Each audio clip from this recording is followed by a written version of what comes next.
ठीक है यहाँ पे 12-15 स्टूडेंट्स बैठे हुए हैं, हम उनके बीच में इस चीज़ की बात कर रहे हैं, बट संसार के लेवल पे चेंज कैसे आएगा, या भारत की अगर हम बात करें भारत के लेवल पे चेंज कैसे आएगा। इंटरेस्टिंग बात यह है कि बाहर के देशों में लोग संस्कृत भी पढ़ रहे हैं, स्कूलों में गीता भी पढ़ रहे हैं, इंडिया में प्रॉब्लम है। क्यों प्रॉब्लम है? क्योंकि इंडिया में हम सब सेकुलरिज्म के विक्टिम बन चुके हैं। तो हमारा जो कॉन्स्टिट्यूशन ऑफ इंडिया है, हमारे कॉन्स्टिट्यूशन ऑफ इंडिया को पार्लियामेंट ने अडॉप्ट किया था 1950 में, ठीक है, 26 जनवरी 1950 में हमारा कॉन्स्टिट्यूशन अडॉप्ट हुआ था पार्लियामेंट में। कॉन्स्टिट्यूशन को B.R. अम्बेडकर ने लिखा था। कॉन्स्टिट्यूशन की ब्यूटी, हमारे इंडियन कॉन्स्टिट्यूशन की ब्यूटी है कि it is the largest constitution of the world. And सबसे इंटरेस्टिंग पार्ट ये है हमारे कॉन्स्टिट्यूशन का कि हमारा जो कॉन्स्टिट्यूशन है उस कॉन्स्टिट्यूशन को अलग अलग कंट्री से बोरो किया गया है। मतलब उसमें आयरलैंड का भी एलिमेंट है, US का भी एलिमेंट है, UK का भी एलिमेंट है। तो इस तरीके से हमारे कॉन्स्टिट्यूशन को क्या किया गया है, बोरो किया गया है, उसको एक पूरे पैकेज के रूप में बना दिया। Now it is the world's largest constitution. तो आपके माइंड में क्वेश्चन ये आ सकता है कि ओके व्हाट इज कॉन्स्टिट्यूशन, है क्या कॉन्स्टिट्यूशन। तो जितना भी हमारा अभी जो गवर्नमेंट सिस्टम है, एडमिनिस्ट्रेशन है, जितने भी हमारे लॉज हैं, वो अल्टीमेटली उसका जो बेस है, उसकी जो फाउंडेशन है, वो हमारा कॉन्स्टिट्यूशन है। जितने भी लॉ, मतलब सोसाइटी में एट प्रेजेंट कम से कम हज़ारों लॉ हैं और आप सब उन लॉ में बंधे हुए हैं, आपको पता भी नहीं होगा। जैसे आप फॉर एग्जांपल रेड लाइट पे जा रहे हैं, ठीक है, रेड लाइट पे अब आपने रेड लाइट क्रॉस करी तो उसके पीछे लॉ है। आप सड़क पे चल रहे हैं, उसके पीछे लॉ है, आपको पता नहीं है बट लॉ है। Our full life is completely surrounded with the different laws and हमारा obligation है कि हम उन laws को follow करें।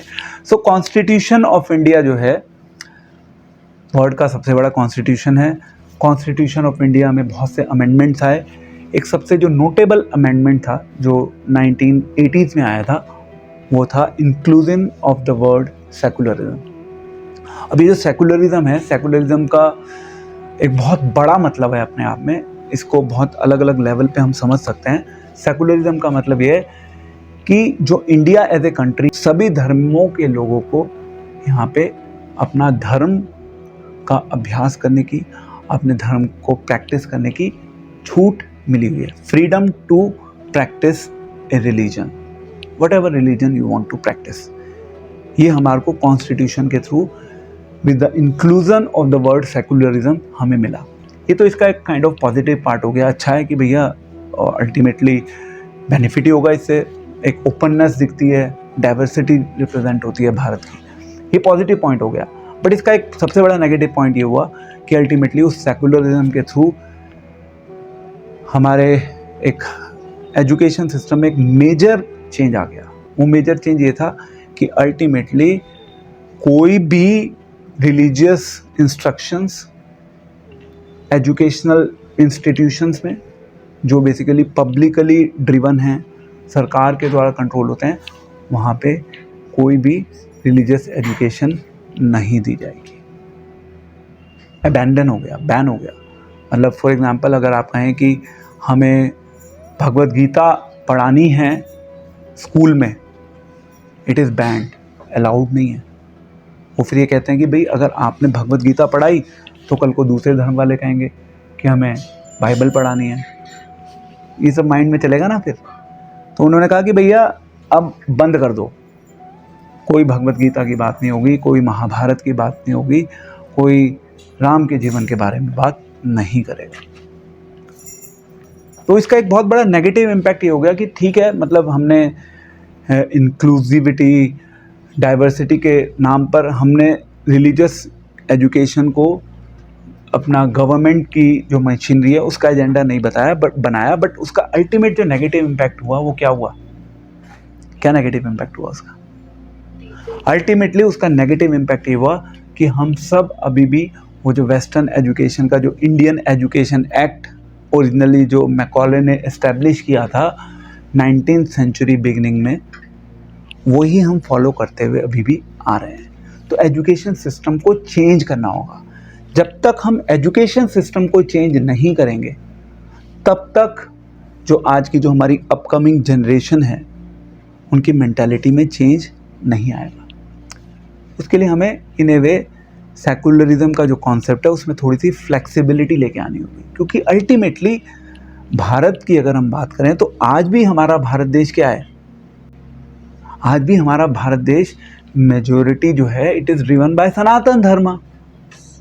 मेजोरिटी तो वही है ना, 60% से ऊपर तो है ही वो। तो अल्टीमेटली वो हमारा फिर राइट बन जाता है।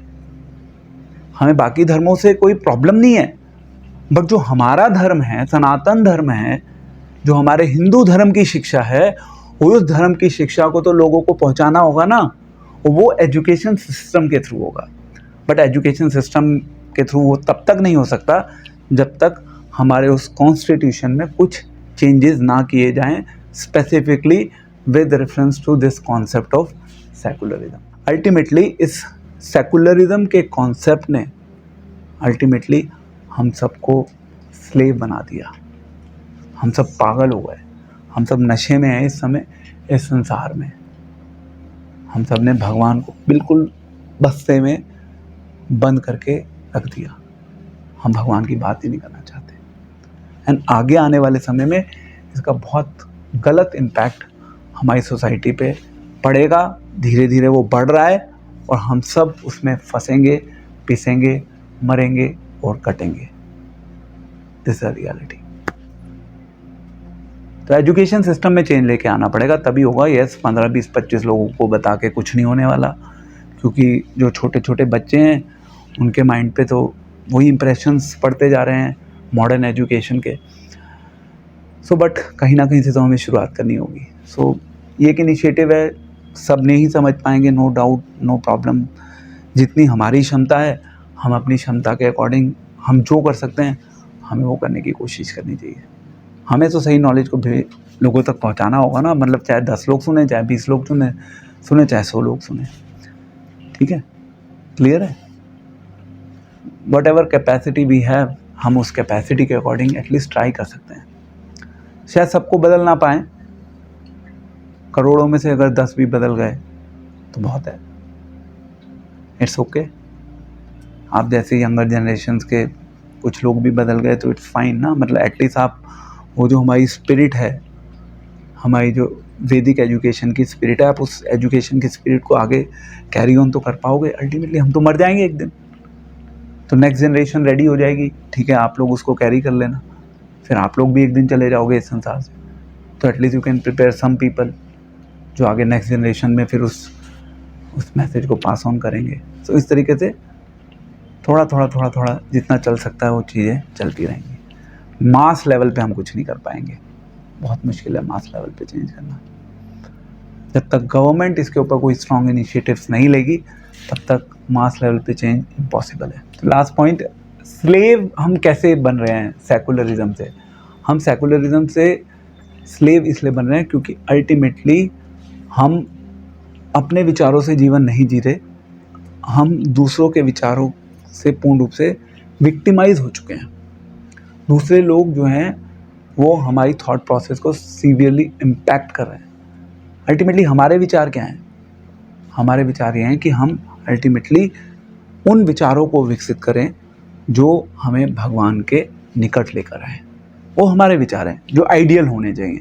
अब हम उन आइडियल विचारों के साथ नहीं जी पा रहे क्योंकि एजुकेशन सिस्टम ने हमें वो फैसिलिटी नहीं दी, तो हम दूसरे लोगों के विचारों के अकॉर्डिंग अपनी लाइफ को जी रहे हैं। स्लेवरी यही तो होती है। स्लेवरी का मतलब क्या है? आप दूसरों ने जैसे आपको लाइफ जीने के लिए बताया, आप उसके अकॉर्डिंग चल रहे हो। जो आइडियल है आपको उसके बारे में पता ही नहीं, तो आप स्लेव बन गए उस मेंटालिटी के जो प्रैक्टिकली हमारी जो वैदिक एजुकेशन है उस वैदिक एजुकेशन के अगेंस्ट है। सेकुलरिज्म से हम सभी लोगों को फ्रीडम मिल रही है, हम जिस भी धर्म का पालन करना चाहें हम उस धर्म का पालन कर सकते हैं। बट किसी भी धर्म को यदि आपको सही ढंग से अपने जीवन में पालन करना है तो उसके लिए आपको एक प्रॉपर स्ट्रक्चर चाहिए। जो सेकुलरिज्म के नाम पे वो स्ट्रक्चर हमारे सोशल सिस्टम से अब आउट हो गया, वो एग्जिस्ट नहीं कर रहा ना अभी।